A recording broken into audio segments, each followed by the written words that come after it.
Now, the big question now is what happens next. While President Trump says the Mueller report is a victory, he's still at the center of a long list of investigations. Our Michael Quander is live on Capitol Hill on that part of the story. So, Michael, where do these issues stand? Well, Reese, I got to tell you all that there are at least a dozen other investigations and lawsuits against the president, his family. They're looking into his business practices and his inner circle. And that's very clear that the president is not in the clear just yet. Several committees on the Hill are looking into a laundry list of alleged crimes linked to President Donald Trump. They include Russian efforts to meddle in the U.S. election, fundraising from Trump's inaugural committee, his family foundation, finances, and his business dealings after he took office.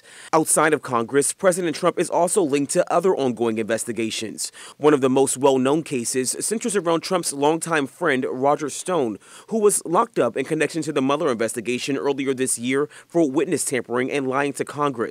And then there's the ongoing hush money investigations, where New York prosecutors are working to figure out if President Trump had a hand in paying off women for alleged affairs during his 2016 election run. And there are several ongoing lawsuits, like one centered around the Trump Hotel in D.C., claiming constitutional violations for the president benefiting from business dealings with foreign governments. No, one of the most urgent things that are going to be coming in the next week is going to come from Democrats. A lot of them, again, are coming forward, them saying that they want to see the full Mueller report so they can get to the bottom of how they came up with a decision of no collusion and no obstruction here, Reese. All right, thanks, Michael. Killing the game as usual. Now,